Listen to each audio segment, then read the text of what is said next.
Berlin, 1943. In the flickering light of a projection room deep beneath the Reich Chancellery, a group of German intelligence officers watched footage smuggled from America.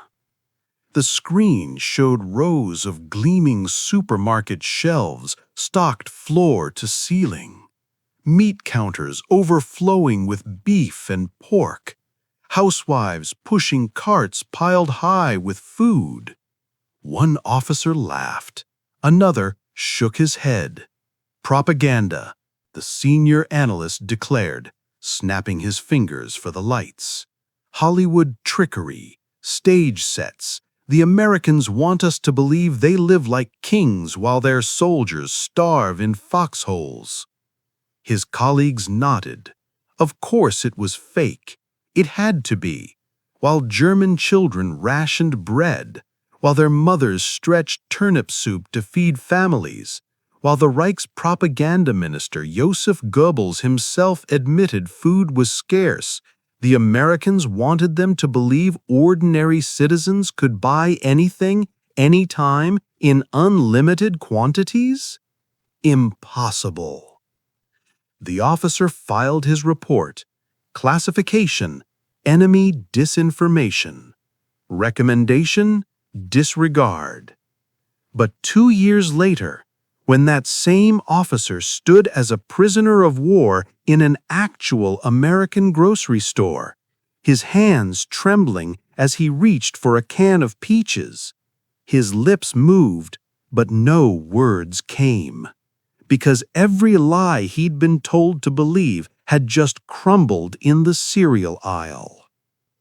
Joseph Goebbels understood one thing perfectly: control the narrative, control the people. As Hitler's minister of propaganda, he crafted a vision of America that served the Reich's purposes. According to Nazi propaganda, America was weak, decadent, racially impure, and teetering on the edge of collapse. The propaganda films showed breadlines from the Depression, Dust Bowl refugees, labor strikes. They emphasized racial tensions, portraying America as a nation divided against itself, where black and white could never unite, where the melting pot was really a pressure cooker ready to explode. But most importantly, Nazi propaganda insisted that American abundance was a myth, a Hollywood fabrication.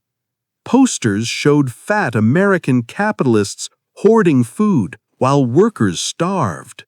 Radio broadcasts claimed American soldiers went hungry while their generals dined on lobster. The message was clear: Germany might be rationing, but so was America. Everyone was suffering equally. This wasn't accidental. It was strategic. Because if German soldiers and citizens believed America was just as desperate, just as hungry, just as strained as they were, then maybe, just maybe, they could win. German intelligence officers intercepted American magazines showing advertisements for food products.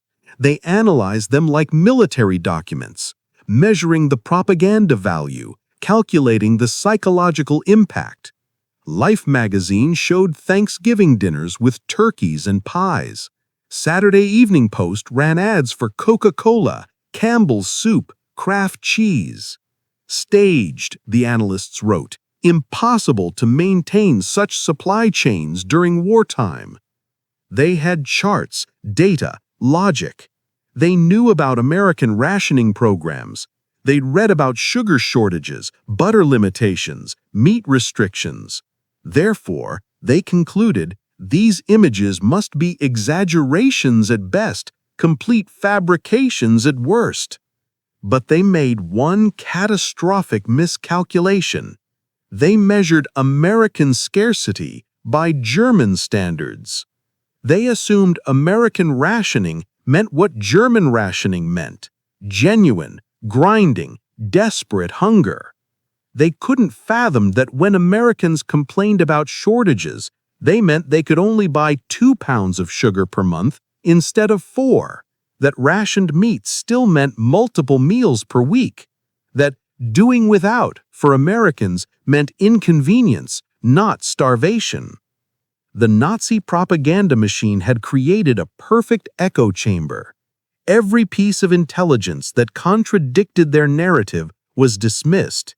Every report suggesting American abundance was real was labeled enemy disinformation. They'd convinced themselves so thoroughly that America was weak and struggling that they couldn't see the truth even when it stared them in the face.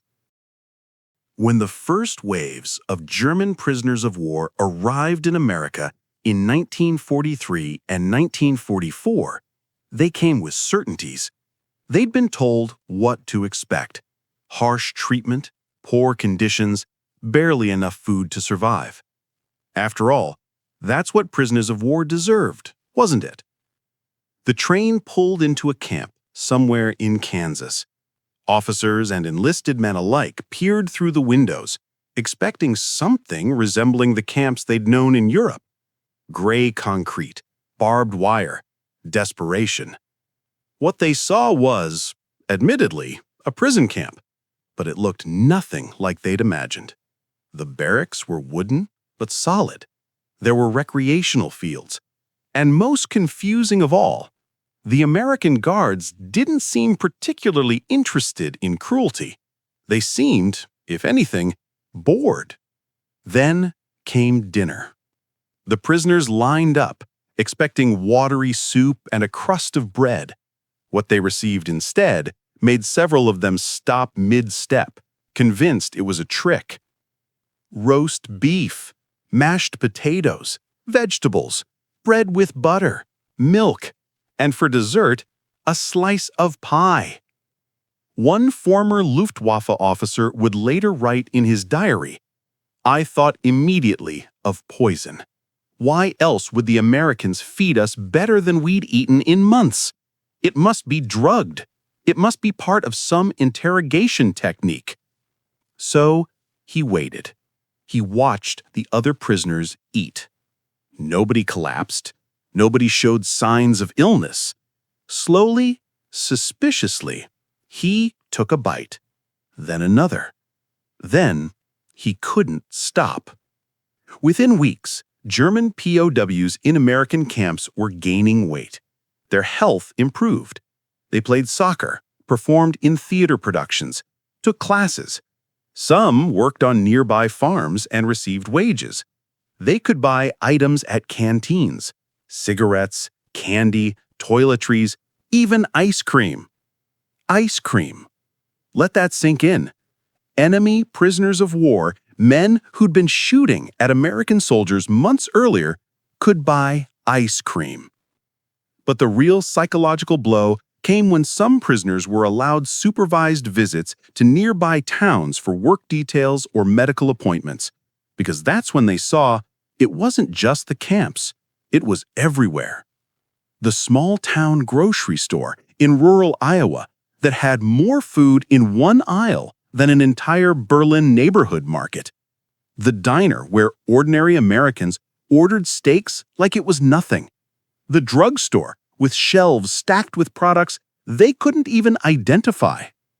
One German officer, captured in North Africa, recalled being driven through an American town on the way to a dental appointment. He saw a mother pushing a stroller, casually eating an ice cream cone, while her child held a balloon. Behind her, a grocery store window displayed pyramids of canned goods. He wrote years later, "I realized then that we had lost the war before it even started.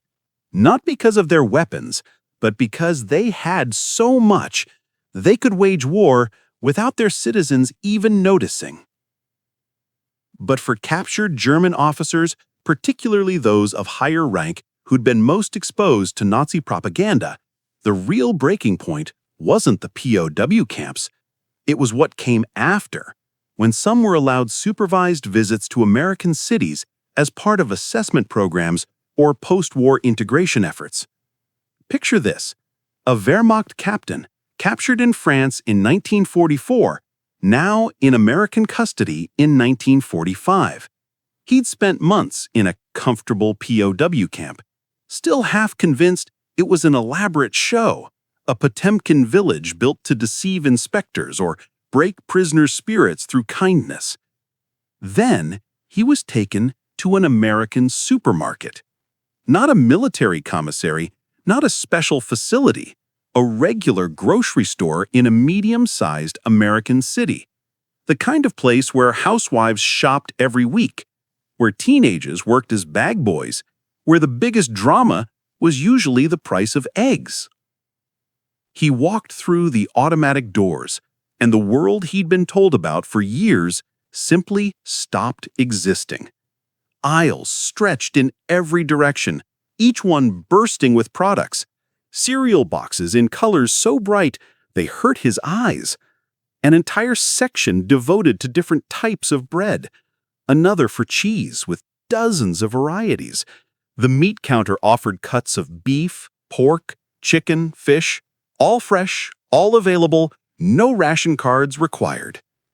The produce section overwhelmed him. Oranges, apples, grapes, lettuce, tomatoes, potatoes.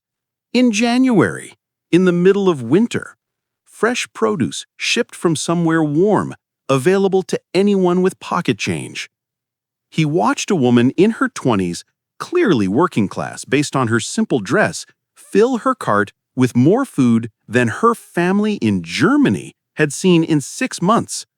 She did it casually, checking her shopping list, comparing prices, making choices. Choices. That's what broke him. Not just the abundance, but the casual certainty of it. The way Americans treated this bounty as normal, expected, even mundane. He felt physically ill, he later told an interviewer, not from hunger, but from understanding. Every report I'd filed, every intelligence analysis I'd reviewed, every confident statement about American weakness was a lie, and we'd believed it. We'd built our entire strategy on a foundation of lies we'd told ourselves. Another officer described picking up a can of peaches, something he hadn't tasted since before the war. The price tag showed it cost less than an hour's wages for an average American worker. In Germany, such a luxury, if it could be found at all, might cost a week's salary. He stood there, holding that can, and later said, "I understood then why we lost. Not because they had better tanks or more planes. We lost because while we were organizing our entire society around survival, they were deciding between cling peaches and sliced peaches." What made this psychological defeat so devastating wasn't just seeing American abundance.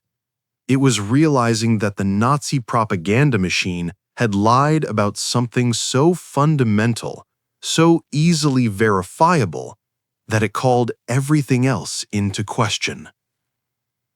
If they'd lied about American food supplies, what else had they lied about?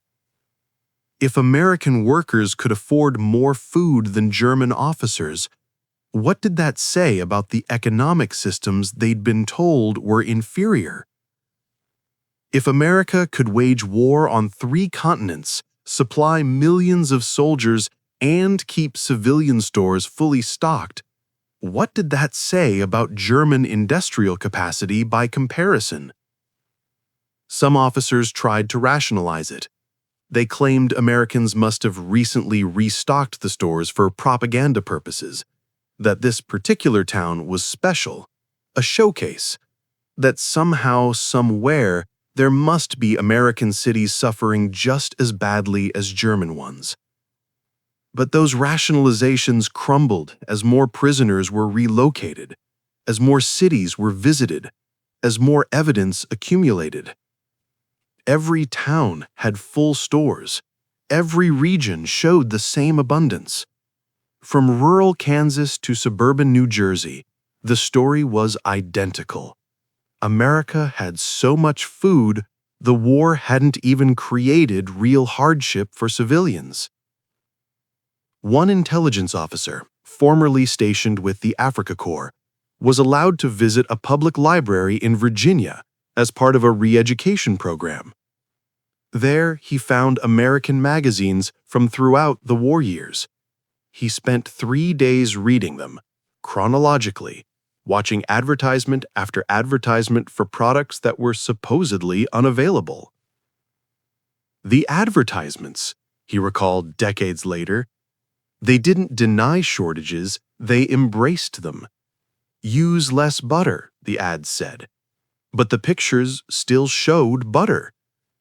Conserve sugar, they urged. But you could still buy sugar. Their propaganda was about voluntary sacrifice, not survival. Ours was about sacrifice for victory while we starved. Theirs was about patriotic conservation while they had full pantries. The psychological impact went beyond individual prisoners. As German POWs returned home after the war, they brought these stories with them. Stories that contradicted everything Goebbels had told them. Stories that revealed the magnitude of the lie. And in occupied Germany, as American forces established control, German civilians experienced their own supermarket moment. Military government officials opened American-style stores, bringing in supplies through the Marshall Plan. German children who'd known nothing but rationing suddenly saw their first bananas, their first chocolate bars in years, their first white bread. Older Germans, those who remembered the propaganda, experienced a different kind of shock. The cognitive dissonance of having called American abundance fake news only to have it literally delivered to their doorstep. Decades later, in 1989, Russian leader Boris Yeltsin would experience an eerily similar moment. After touring the Johnson Space Center in Houston, he made an unscheduled stop at Randall's supermarket. For 20 minutes, he wandered the aisles. He tried free samples of cheese. He stared at the frozen food selections. He examined produce, meat, dairy, all available without ration cards or waiting in lines. According to his companions, Yeltsin said that if his people back home could see this, there would be a revolution. The Berlin Wall fell 2 months later. The Soviet Union dissolved 2 years after that. It's impossible to say that a supermarket visit caused the collapse of communism, just as German prisoners seeing American abundance didn't single-handedly end World War II. But these moments mattered because they represented something powerful: the complete failure of propaganda when confronted with undeniable reality. You can tell people that the enemy is weak. You can show them edited footage and carefully selected statistics. You can build entire worldviews on controlled narratives. But when someone walks into a supermarket and sees with their own eyes that everything they've been told is wrong, no amount of propaganda can put that genie back in the bottle. The German officers who called American abundance fake news were doing what people have done throughout history, believing comfortable lies rather than uncomfortable truths. They needed to believe America was weak because the alternative, that they were fighting an economic colossus, was too demoralizing to accept. So they rejected the evidence. They explained it away. They created elaborate theories about why the photographs must be fake, why the reports must be exaggerated, why their intelligence analysis must be correct and reality must be wrong. Until they couldn't anymore.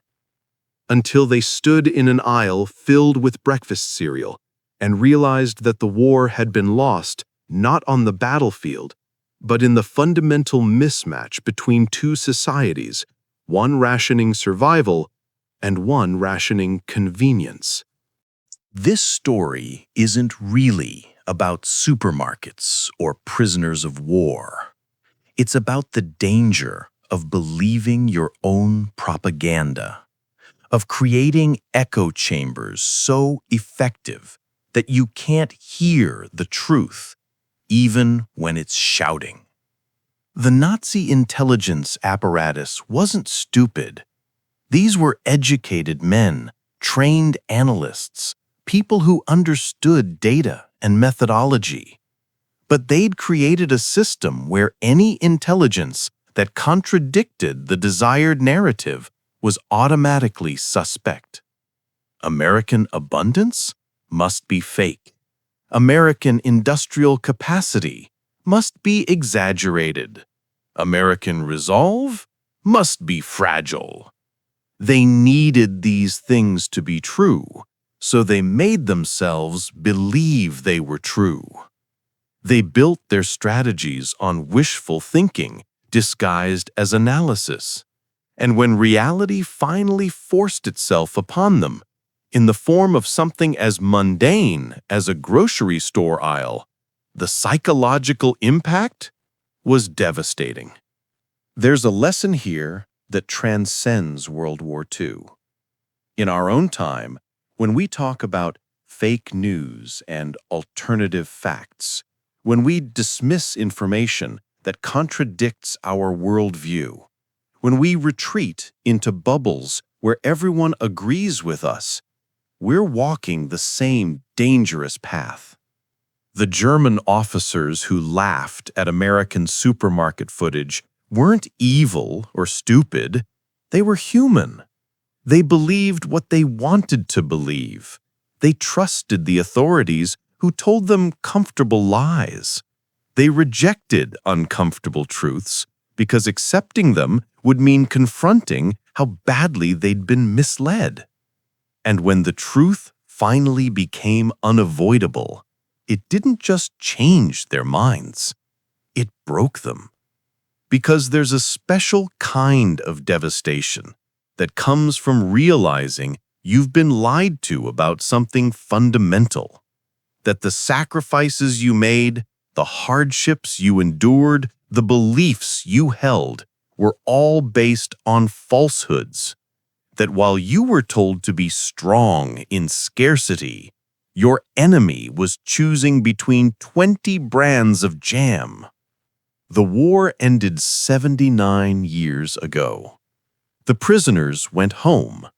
The propaganda films were destroyed or archived.